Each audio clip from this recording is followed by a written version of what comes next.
Good morning. It's Saturday, August 31st, 2019, and I'm camped at campsite number 6 on the east shore of the Cedar River Flow. I wanted to give you a little tour of the campsite. You can see the view from the landing is really spectacular. It was a kind of a rough paddling yesterday. There was a lot of wind.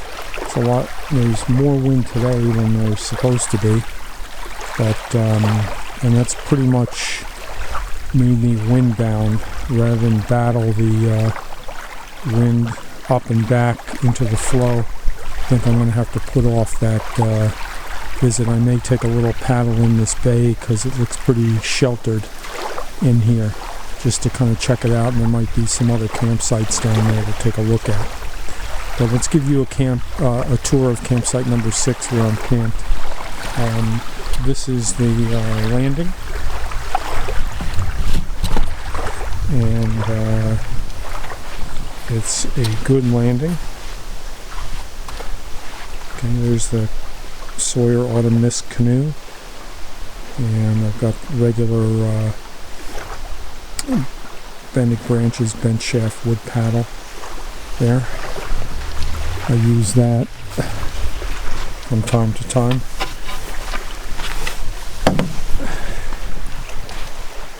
Okay, and then I also have a bending branches aluminum double-bladed paddle that I'll use in open water.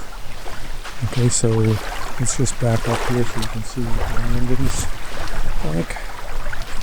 You can see it's a nice sand beach. There's no rocks there, so it was easy to land and unload.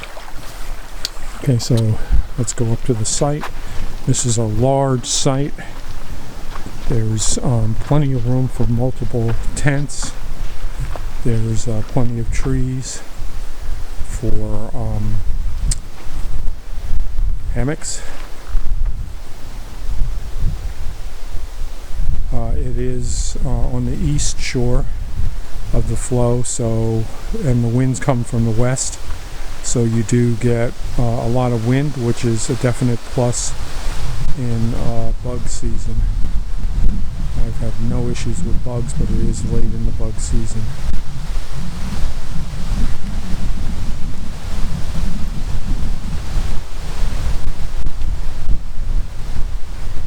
There's my warm bonnet Thunderfly tarp, and underneath it is the Warm Bonnet Ridge Runner hammock, which I had to jerry rig the spreader bars because I left the sack with the spreader bars and the tarp extension poles and extra stakes at home. So I had to jerry rig this up. I worked last night, so hopefully it'll do one more night. Okay, so let's take a look, and then I'll show you where the Thunderbox is. So you can see I jerry rigged each of these poles. Luckily I had some tarp poles with me, which I was going to try out for porch mode. They ended up being dedicated as spreader bars on the hammock. So you can see I used wire ties and Gorilla Tape. Luckily I had that with me. So I was able to wire tie and Gorilla Tape one end of the bar, and then the tarp pole has a point on the end. I was able to put that through the loop for the hammock on the other end, and I did the same thing on the back side. So you can see I've got the this is the Z2QZQ underquilt protector, and that is a hammock gear. That's the saddle bag. Underneath that is a hammock gear 20-degree underquilt. Really great underquilt. Excuse me, that's the Arrowhead equipment underquilt, 20-degree Ridge Creek XL underquilt. Really like it. No cold spots whatsoever. Perfect fit to the Ridge Runner. And the top quilt is a hammock gear 20-degree Econ Burrow top quilt, and that's really great. And that's a Cedar Summit. Oh no, that's a Climate pillow. I've gone to the Climate pillow now, which is Climate Luxe pillow. It's inflatable, but it's got nice soft surface on it, and I really like it. Very comfortable. The hammock is great. Even jerry rig like this, I had a good sleep last night. See what the temp is. It's 65 degrees now under here. Okay. The sun is out. So you can see how I've got this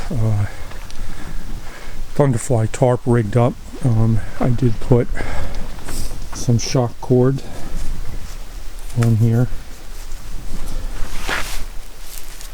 And I've got a hook on the end there, so I can hook these back to open the doors, and I can hook them around the tree if I want to close the doors up.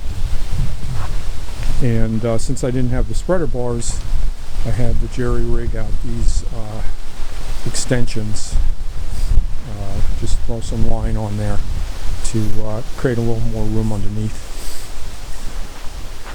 Okay, the suspension is Dutch wear continuous ridge line. So I've got the wasp on this end, on the head end, and it's got soft shackles over here. I had the fly on before. I'm going to take this off because the soft shackles work fine. And then just the tree straps that the hammock came with. I'll show you the other end. See, this side's pulled out kind of the same way. And I did put glow wire lines on the tarp. I looked last night with my headlamp, and they really show up. It's great. So it's very helpful. I really like that addition. In addition to the hook system. And I got that from somebody online, did the hook system. Here you can see I've got this end semi-closed, and it's just the hook going around the tree. If I want to totally close it, all I do is cross them over, and it'll close up. Got a snake skin here. I forgot where I got that from. Okay, and you can see there's a Dutch hook that comes on the other end of the ridge line. So that works out really well. So I pretty much, even though it's jerry rigged this time, I think I pretty much got the tarp and the hammock and the sleep system dialed in. Last night it got down to 46, and I just put on a base layer and a neck gaiter, and that worked fine. I didn't even need a hat, and I was comfortable. There's, like I said, there's no cold spots with that Ridge Creek XL, and the hammock gear top quilt is great. This is an excellent campsite. It comes with this really nicely made table. It's amazing what they did here. If you take a look at this, they I guess they took down a dead tree and they split it and notched it. Check this out. They notched it and then put the legs in there, and then made a couple of seats. So this is really nicely done, real piece of workmanship. And I came, and there was a bunch of firewood here underneath. There were a bunch of guys from Albany camped here the night before. I met them on the way out, so they left a bunch of wood.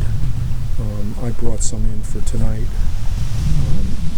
There's a nice fire ring. I did add a few rocks to it, build it up a little more. There's so much exposure here from the west that you know, the wind can really affect the fire. So I guess tonight I'll make a fire unless it's really windy. Then I may forego it. This is my Fiskars splitting axe. Really like this. It's solid axe and does really well splitting the logs. So I'll use that if I make a fire tonight. I'll use that on the wood that I brought in and split those. And then in the case is a Swensel. Okay. Let's just go down and kind of look at the view a little bit. This is looking west across. I don't recall the name of the mountain, but that's been an interesting view. The clouds and the light changing on it looks really nice. Gives you all constantly different looks. It looks like it calmed down a little bit out there. I mean, I would paddle in this, so it's kind of unpredictable what's going on here today. I'll probably give it a little bit while, see if it calms down, and if it does, I may take a shot up to the flow. Otherwise, I'm definitely coming back here, so I would just do the flow and Buell Brook next time. Okay, and there is another nice area where I've been sitting. I'll show you that. Just a couple other pieces of gear on the way. These are my NRS boots. I really like these. They go high up the leg. They're really comfortable.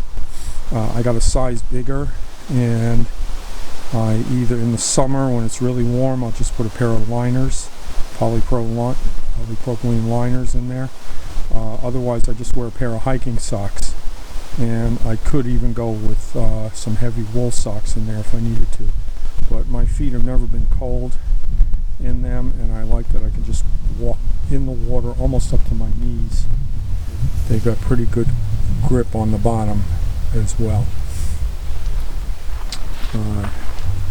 The other gear, I'm using a Pocket Rocket stove. Excellent, really good stove. This is the GSI Java press.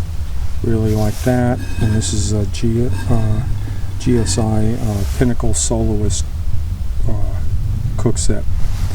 And the GSI Java press comes with a mug in it, so that's good. So that's complete. I made coffee with that this morning, and it was excellent. And this actually has kind of a fry pan that comes with it. I don't use a fry pan, so I didn't bring it, but I did bring a little pot, GSI pot, so that I have a second pot. And this is the Snow Peak spork, and it works really nice. Fits inside really good. Just hung pack up here. I've had this for many years, probably 20 if not more. That's Granite Gear pack. It's got a great suspension system on it. It's just one big open pocket, so I just stuff a plastic compactor bag in there and just put everything inside of it. I actually put two. I put the sleep system, the under quilt, and the top quilt in one compactor bag that goes in the bottom of the pack, and then I seal that up, and then I'll put my clothing in another one on top of that. And in terms of the other packs, this is the Keb jacket. Really like this. All the Fall Raven equipment is really good. It's just very practical. That's an Exped backpack, I think, day pack. I think it's a 15 liter. I use that for my camera and video gear. And it's not totally waterproof, but it's water resistant. And I put everything in dry bags inside anyway, so it's okay. This is my Tenkara rod, which doesn't look like it's going to get much use on this trip because it's so windy. Now the wind dropped, so So it's pretty calm right now, so I may actually, if it stays like this for a little while, I may just take a paddle up to the flow. And this is Earth Pack.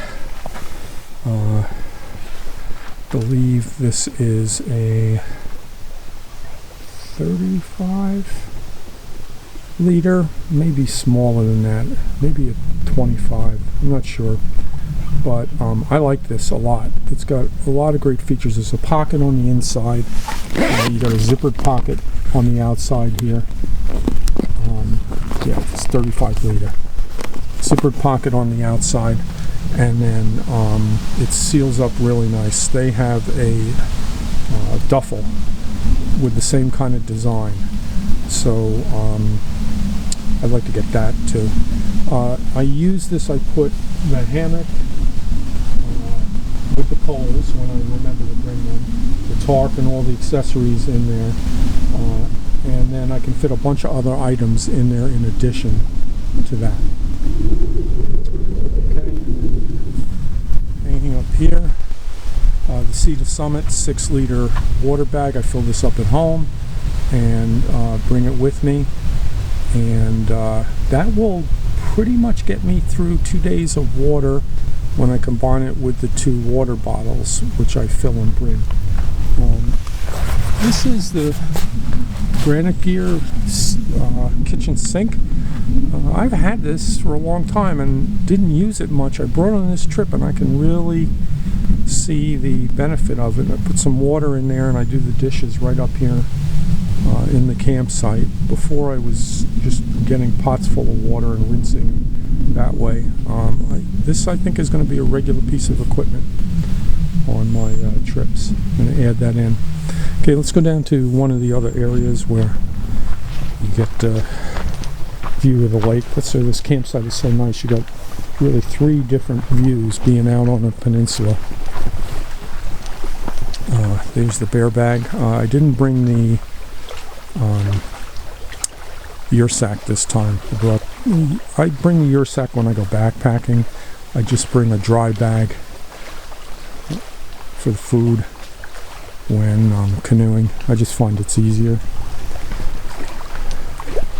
And check out this view. And this is really something.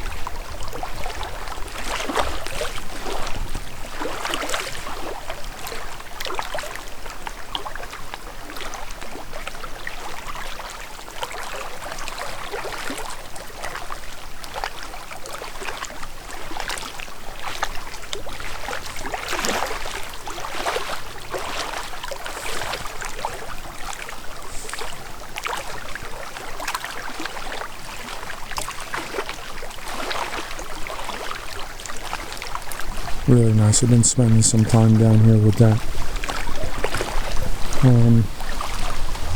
This is my Marchway chair. I got this on Amazon. I could not bring myself to spend $70 or more on a lightweight chair.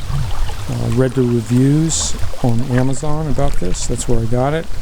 And they were excellent reviews, and I gotta say, so far I'm really satisfied with it. Goes together real quick. It's high back, so it's really comfortable. It's up off the ground, which I like. I don't like being really low like some of them are. And it's got nice feet on it, so it's very sturdy. And so I really like this. Now the wind's picking up again. So it's just going to be unpredictable. I'll probably just put the boat in the water and see what it does. So this has been a place where I've been sitting and reading and just enjoying this tremendous view. Look at those mountains over there. Just with the changing shadows of the clouds and so on. Just really beautiful. Give you a closer look.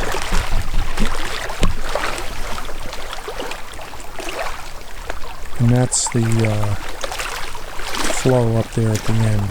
So that you go in there, it's all grass, and you find the channel, which supposedly is not that easy.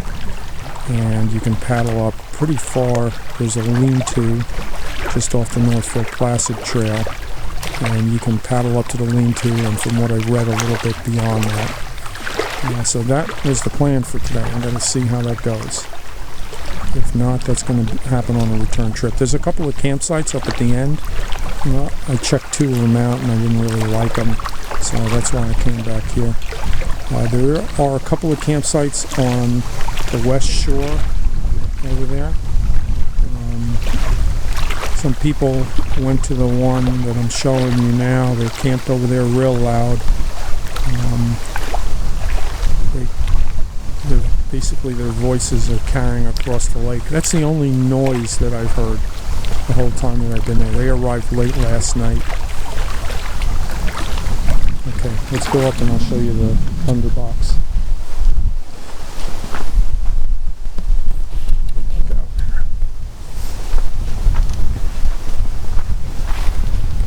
So, you can see there's a nice tent pad over here. You could probably put 2 tents there, it's so big.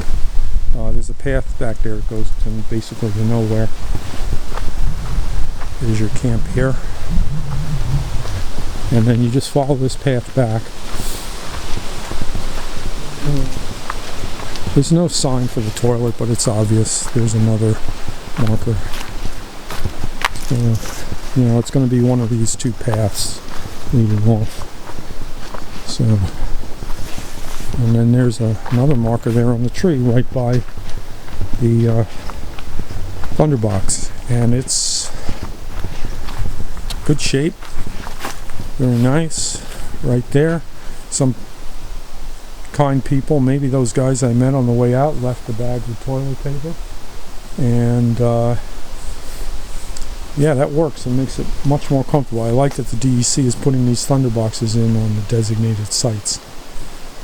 One of the interesting things is I didn't see any disc or number for the campsite, so I don't know why they're not numbering them.